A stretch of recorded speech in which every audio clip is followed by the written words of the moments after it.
Here we go, part two. This is the interior on the 24 Rav4 XSE hybrid.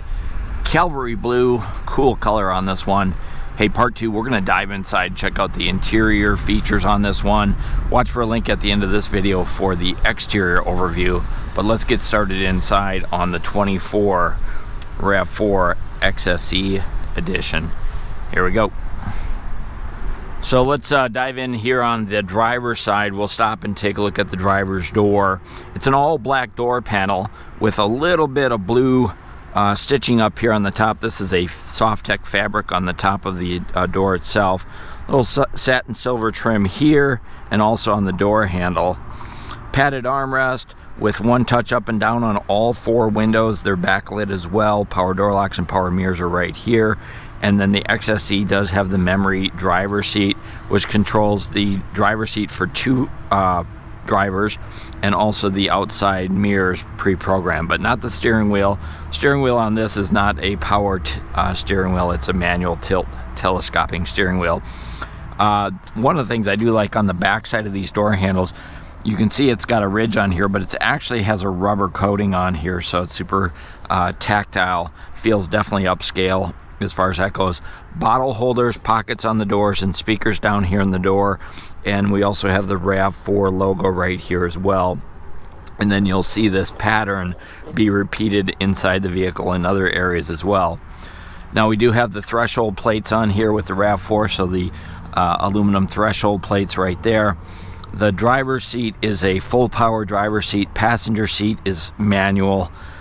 Power lumbar support here, and then your seats themselves, it's going to be a SofTex fabric seat with the blue cloth in the middle with the striping in here. Looks pretty nice, and then blue stitching all the way around on the seats as well. So it's kind of that XSE blue black combination. Airbags built right into the seat belt, so as you move the seat forward, the airbags move with you, keeps them in an optimal position. We've got height adjustable headrest, height adjustable seat belts on here as well. Swing around, take a look at your dashboard. SofTex fabric on the dashboard here with more of that blue stitching you can see there. Also, there's a little storage cubby here, which is rubber lined, I like the rubber lining on the inside of these pockets. That way you don't hear the coins kind of rattling around as you're driving down the road. 4 vents like this, up, down, left, and right, on and off. More of that satin silver trim. And then this one is a full complement of switches down here. So we've got our dimmer switch for our dash lights, automatic high beams on and off, electronic front window de-icer. This one's been upgraded with the View 360 camera. We'll see that more when we jump inside. Heated steering wheel, trip reset, and your power liftgate control right there. Further down, we've got our hood release, and our gas door release is going to be right here. Footrest, brake, accelerator, right where you'd expect them. And then, as I said earlier, a manual tilt telescoping steering wheel on the Rav4. Let's go ahead and grab a seat. Inside the Rav4, it is really spacious up front as far as legroom, headroom. The XSE trim, of course, has a lot of extras on it. We'll go through that in just a minute. But I wanted to show you the legroom for your driver's seat. I've got the seat all the way back, and I wouldn't be able to drive it like this. I mean, at least not for long distances. So I think if you're a 6-footer, I think you're going to be pretty good up front. This one does have the pano moonroof, and it's kind of cut out a little bit, so headroom might be okay as well. You'll have to sit in it yourself if you're a tall person and decide if it's good for you. The steering wheel's leather wrapped. This one's also heated. It is electric power steering. We've got a driver's side airbag with the Toyota badge here, and then more of that satin silver trim here. On the right-hand side, these are your cruise controls, including the dynamic radar cruise control right there, and the lane tracing assist there as well. Over here are your wiper controls with intermittent front and also intermittent rear washer wipers for your deck lid in the back. Over on this side, we've got controls for the information center located up in the gauge cluster. We also have Bluetooth connectivity for your smartphone, and the volume for your sound system is all fingertip controlled right here as well. Then we have your headlight controls over here. We do have auto on and off for the headlights, and we do have that one-touch indicator. So if you just give it one click, it'll flash 3 times and automatically cancel itself. It's really nice for changing lanes out on the highway. I'm going to move the seat ahead so that I can show you what it looks like when you start it up in the morning. Turn off my light here. So you can see the gauge cluster is a complete digital gauge cluster. I'll go ahead and fire it up so you can see what it looks like. Push button start is standard. Also the smart keyless entry system, so you do not have to take your keys out of your pocket in order to get in and start the vehicle. So foot on the brake, and I'm just going to go ahead and push in on that switch. And right away you can see it fires up. And as I mentioned, it's an all digital cluster. Let me see if I can block out the light here. So an all digital cluster now on the XSE edition. Very colorful, lights up nicely. On the left hand side, we've got our monitoring system for our power, our eco, for the battery and all of that. We also have our fuel indicator as well. We have our digital speedometer here, and also another analog styled speedometer over on this side. There's your road sign detection. We also have outside temperature controls, and then you can toggle through here on the steering wheel different settings. So if you want to see different things up there, you can toggle through that yourself. It's hard to see in this light. So you can set up your own personalization using the controls right here on the steering wheel. So really bright, easy to read and see at night. But again, it doesn't show up on camera every time very well, so feel free to stop by the dealership and give it a look yourself. Now let's move over to the center console. First I'm going to turn on a heated seat. So this is the largest entertainment or multimedia center that they put inside the RAV4. That's a 12-inch setup. There's only one switch, and that's going to be your on and off. And your, I'll throw some light on here, your on and off and your volume control, and then everything else is going to be touch. I'm going to back up. I hit the Spanish. So let's go ahead and turn this off again. And so everything's going to be your touch control. Not going to be able to show you all the features on this because I don't want to monkey it up for the first owner, but I did want to show you what I can without setting things up. We do have a variety of music sources. Of course, you have AM, FM, Sirius satellite radio. You get 3 months of the Platinum subscription at no charge for that. Also notice Apple Music and Amazon Music are also on here. And just a really good quality sound system because this is the JBL Audio System on this particular unit, which is an upgrade. So you get additional speakers. There's some right up there in the A-pillar, and you also get a subwoofer. So a really great sound system. Recommend you stop by the dealership, give it a listen, decide for yourself if it's the right system for you. What I do like about it is it's up high enough so you can really see it from inside the entire cabin, but it really doesn't obstruct all that much with your view. It sits up a little bit higher than the standard system, but it is a nice big clear screen. And then within that screen is where we're going to find our backup camera right here. And notice this one has the View 360 overhead, so I can see all the way around the vehicle, and I can also change out my perspective as well to a variety of settings there. So that's a really great feature on here, and it's an upgrade, but it's something to consider. The backup camera is not an upgrade. It's just the View 360, the overhead view. That's going to be your upgrade, and there's additional cameras outside to help make that work. Here we've got 2 more vents. There's our hazards. You can see that dashboard, and that blue stitching goes all the way across into more of that silver trim over into the passenger door. Looking down further, we've got independent temperature controls for front driver and front passenger. Front window defrost, rear window defrost here. And then further down is our traction control. Heated front seats with 2 temperature settings for front driver and front passenger. Your shifter here is leather wrapped with more of that silver trim. You can see that all the way around there. And then I'll throw this in reverse so you can see There's a USB charging port, there's a 12-volt port, and then wireless charging right here for your smartphone. So just drop your smartphone on there and away you go if you've got a wireless charging phone. Now the transmission on here is a CVT automatic transmission. This is the hybrid edition, so the system itself decides when it needs the gas engine, like right now, and when it can run on electric all by itself. Manages it itself, so you don't have to give it any thought. Parking brake, brake hold here, and then these are all of your settings for your different drive modes and your off-road modes. So we've got a trail mode here. We've got eco, normal, and sport modes. What's really cool about these, I don't know if you can see that, but this actually lights up in red. When we're in the normal mode, it's blue, and when we go to the eco mode, it's green. And then they also give you the visual indicator up here on the gauge cluster. So let's see, let's go to normal, sport, and then over to eco. So you can switch between those pretty easily, and you get that visual indicator up on the gauge cluster. And then EV mode is this switch right here.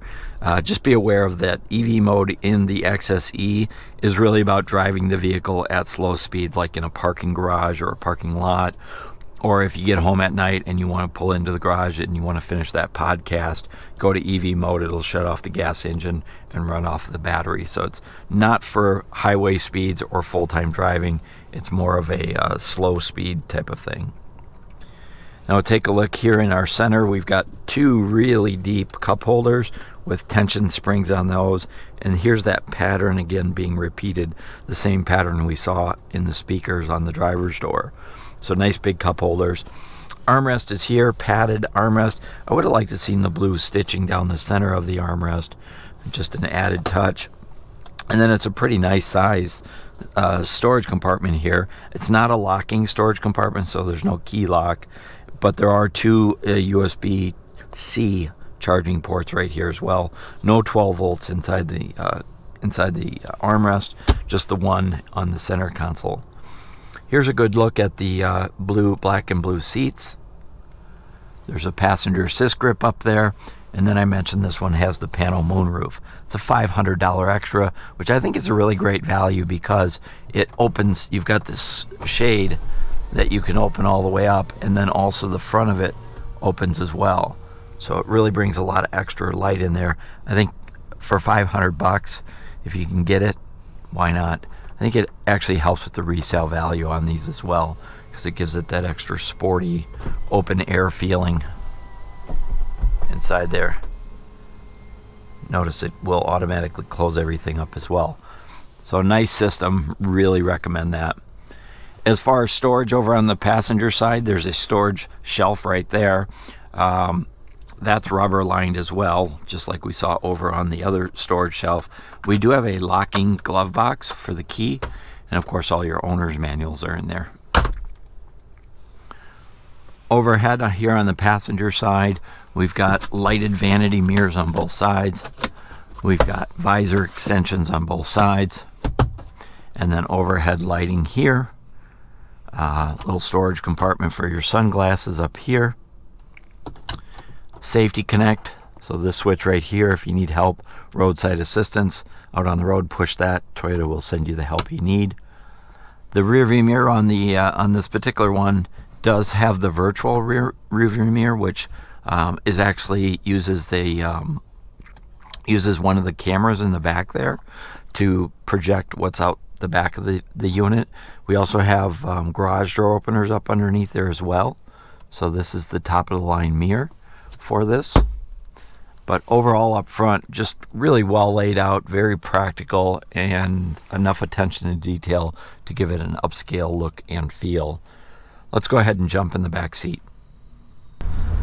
So before we jump in, just wanted to point out the back doors, just like we saw up front, has the blue stitching on here, privacy glass on your back windows, and then the aluminum threshold plate here as well, like similar to what we saw in the driver's door. The seats are all identical in terms of the fabric and the style as we saw up front. One of the things I want to point out on these back seats is they actually recline. So right now it's reclined back. You can pull this little handle right here and move it up actually a couple of inches to sit it more straight up. So it's kind of a hidden feature, but it is nice to be able to recline those back and really sit back and relax. Jump inside here. Down on the center console here, we have vents here. These don't have temperature controls on them. And then there's 2 USB plugs down there on the floor as well.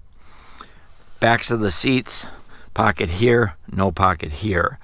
Now, this seat right here, just to show you the legroom, I've got this seat forward to my driving position, so it's probably halfway forward, but look at how much legroom there is. If I bring this all the way back, you're probably going to have about that much legroom. So still plenty of legroom back here, pretty comfortable. I do like the way that the headrests are kind of tapered at the top here. So from the backseat passenger view, it's pretty darn good while still providing those headrests for the front drivers and front passenger. Here's a quick look up front from the back seat. As far as other features go in the back seat, there's 3 seat belts. There's child safety seat anchors in the seats. There's an overhead light up here. There's also passenger assist handles and a coat hook up there as well. And then finally, we do have the folding armrest in the back for your drinks and what have you. By the way, these seats also fold down. We'll take a look at that. We'll go ahead and jump in the back seat here. So as far as the tailgate on the RAV4 on the back, it goes up really high. It is programmable for different heights. So if you have a low garage ceiling, you can program it to only open to a certain height. It is a power lift gate, and it also has the kick feature, which is not going to work right now because I don't have the I have the vehicle turned on. It won't work while it's turned on, but it does come nice and high up out of your way. The floor here is pretty flat, just trying to keep my shadow out of the view here. This one has a bumper applique. It's kind of a clear protectant with the Toyota logo. It's $69. It adds some extra protection on the bumper against scratches when loading and unloading cargo. It is a nice, as I said, low, flat floor. There's a 12-volt outlet over on this side right here. Little storage compartment, cargo light, tie-down hooks in all 4 corners. Take a look underneath. Temporary spare tire underneath there with your jack and your toolkit. This, as I said before, this is upgraded with the JBL Audio System, so this is where they put the subwoofer for that. The cargo cover, retractable cargo cover, comes standard on the XSE edition. Adds some additional security. You know, if you're out shopping, put your packages in there, put the cargo cover over it. Hopefully people with bad intentions won't try to act on those bad intentions. This comes out like that. It's kind of a friction fit, so you don't need tools. It's designed to be stowed down underneath here, or you could just take it out and set it in your garage if you're not going to use it. Go ahead and set this over here. By the way, this one does have the all-weather floor liners here, $309 extra. And then back to the back seats. Notice I've got this one folded down 40%. You can fold down this 60% as well. This handle right here, although if you have short arms like I do, it's kind of hard. Toyota used to have some release handles back here that you could pull on them and they'd fold down on the older RAV4s. I hope they come back with that. But without the handles, it's really just easier to come up here, grab the handles, and fold that down like so. Once you do that, there's quite a bit of cargo room back here. You can see they fold down relatively flat, and it's fully carpeted throughout. So plenty of cargo room for this size of a vehicle, and super practical when it comes time to move things around. I think the RAV4 will handle that quite nicely. So there you go. That's a quick overview of the interior on the RAV4 2024. This is your XSE edition. Look for a link at the end of the video for the exterior overview. If you like the video, go ahead and hit that thumbs up. Any questions, comments, concerns, let me know in the comments and I will do my best to answer them. This is Tony talking car biz. Thanks for watching.